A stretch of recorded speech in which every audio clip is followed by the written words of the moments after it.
வாழ்க வளமுடன். Healing hands education healing centre தங்கள் அன்புடன் வரவேற்கிறது. பல்லு வலி தாங்க முடியலைங்க. என்ன தான் பண்ணுறதுன்னு எனக்கும் தெரியலைங்க.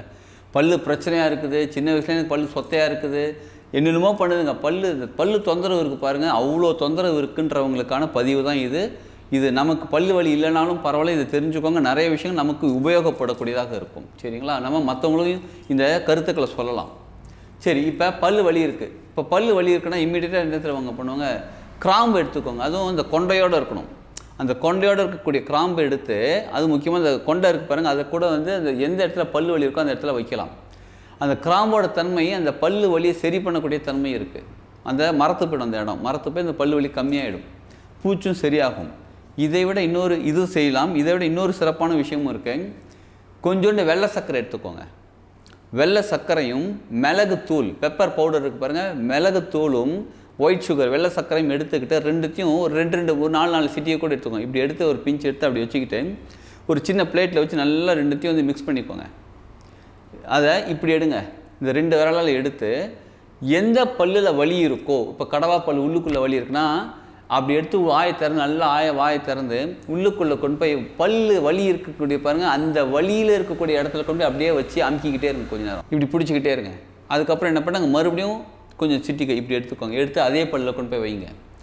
கொஞ்சம் அப்படியே பிடிச்சிக்கிட்டே இருங்க. கொஞ்சம் நேரம் அப்படியே இந்த காரம் இருக்குது பாருங்கள், காரத்தன்மை என்ன பண்ணுன்னா சலைவா அதிகமாக உருவாக்கும். ஒரு மாதிரி நாக்கெல்லாம் எரிய ஆரம்பிக்கும். பரவாயில்ல, பொறுமையாக இருங்க. சர்க்கரை இருக்குது பாருங்கள், வெள்ளை சர்க்கரை, அது என்ன தெரியுமா பண்ணும், அந்த உள்ளுக்குள்ளே இருக்கக்கூடிய பூச்சை வெளியில் கொண்டு வரும். பல்லு வலி கொடுக்கறதுக்கான ஒரு சில பூச்செல்லாம் இருக்குது பாருங்கள், பூச்சி பல் சொத்தை, அதை வெளியில் கொண்டு வரும். கொண்டு வந்து இந்த காரத்தன்மை அந்த பூச்சை போட்டுரும். உடனே வலி கம்மியாகும். வித்தின் 5 மினிட்ஸ் 2 மினிட்ஸ்க்குள்ளே உங்களுக்கு நிச்சயமாக வலி கம்மியாகும். சொத்தப்பல் எவ்வளோ வலி இருந்தாலும் அது உடனே வலி கம்மியாகும். இது டெம்பரவரி சொல்யூஷன். சிலருக்கு என்ன சொல்கிறாங்க தெரியுங்களா, இதை நான் செஞ்சேன் அதுக்கப்புறம் எனக்கு பல் வலியே வரவே இல்லைன்றாங்க. இருந்தாலும் அந்த சொத்தையை சரி பண்ணி ஆகணும்.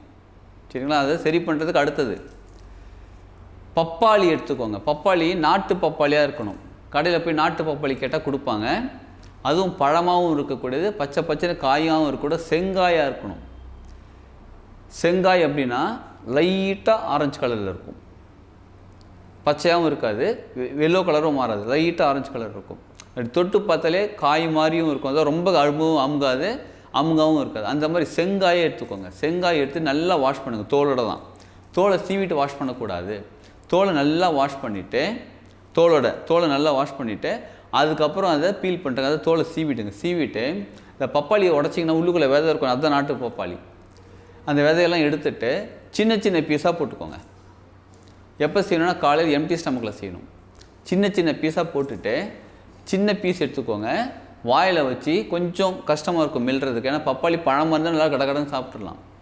பப்பாளி காயாக இருந்தால் வேக வச்சது சாப்பிட்றலாம். ஆனால் இதை வந்து கொஞ்சம் மெல்றது கஷ்டமாக இருந்தாலும் பரவாயில்ல, பொறுமையாக நிதானமாக மென்று அப்படி வாயில் எடுத்து போட்டுக்கிட்டு நல்லா நல்லா பல்லில் பட்டு மென்று சலைவா கூட அந்த பப்பாளி முழுமையாக அப்படியே கரைஞ்சிடணும்.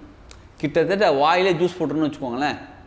சலைவா கூட நல்லா மென்னுட்டு அதுக்கப்புறம் அதை முழுங்குங்க. இது முழுங்கும் போது என்ன தெரியுமா ஆகும், நிறைய விஷயம் நடக்கும். இதில் சைடு எஃபெக்ட் நிறையா இருக்குது. சைடு எஃபெக்ட்னா நல்ல சைடு எஃபெக்ட் நிறையா இருக்குது. என்னென்னு தெரியுங்களா, வாயில் துர்நாற்றம் சரியாகும், வாயில் பூச்சி இருந்தால் சரியாகும், பல்லில் பூச்சி இருக்குது பாருங்கள், அதுவும் சேர்ந்து சரியாகும்.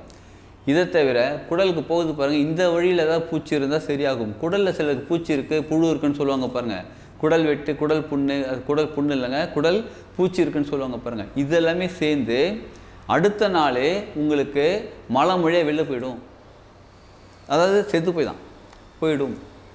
அப்போ வாயில் உடம்புல பூச்சி, அதாவது வாயில் இருக்கிற பூச்சி, குடலில் இருக்கக்கூடிய பூச்சி, குழாயில் இருக்க பூச்சி எல்லாமே சேர்ந்து வெளியில் போயிடும். ஒரு நாள் செஞ்சாலே போதும், இந்த பூச்சிப்பள்ளி எல்லாமே சரியாகும். அதுக்கப்புறமா அந்த பூச்சி நல்லா கவனிச்சுக்கோங்க. அந்த பூச்சிப்பள்ளி சரியாயிடுச்சு, பூச்சிலாம் வெளில போயிடுச்சுன்னா கொஞ்சமாக சரியாக ஆரம்பிக்கும். சில ட்ரீட்மெண்ட் எடுத்துப்பாங்க. அது ட்ரீட்மெண்ட் எடுத்துக்காது உங்கள் விருப்பம், நீங்கள் என்னாலும் செஞ்சுக்கோங்க. இப்போ அதை பூச்சியெல்லாம் சரியாக போயிடும். இல்லைங்க எனக்கு ரொம்ப வலி இருக்குங்க, பல் வலி ரொம்ப அதிகமாக இருக்குது, சொத்தை அதிகமாக இருக்குது, இப்போ என்ன தான் பண்ணுறதுன்னா வாரத்துக்கு ஒரு இது செய்யுங்க, வலி கம்மியாகிட்டே வரும். இதை தவிர பப்பாளி சாப்பிடும்போது பப்பாளியில் கூட விட்டமின் சத்துக்கள் இருக்குது பாருங்கள், அந்த சத்தும் உடம்புக்கு சேர்ந்து உடம்பு சூப்பராக மாறும். இதில் இன்னொரு அழகு குறிப்பும் சொல்லலாம், எக்ஸ்ட்ரா டிப்ஸாக. இந்த பப்பாளி கட் பண்ணி சாப்பிட்டுட்டோமா, சின்ன சின்ன பீஸ் இருக்குது பாருங்கள், அது பீஸ் எடுத்து என்ன பண்ணுங்கள், நல்லா அப்படி கையில் தடவிக்கிட்டு ஃபேஸில் தடவிக்கோங்க குளிக்கிறதுக்கு முன்னாடி. இதை காலையில் வெறும் வயிற்றில் சாப்பிட்றோமா, ஃபேஸில் முகம் ஃபுல்லாக தடவிக்கோங்க, முகம் கழுத்து இந்த பக்கம் தடவிக்கோங்க, கையெல்லாம் தடவிக்கோங்க.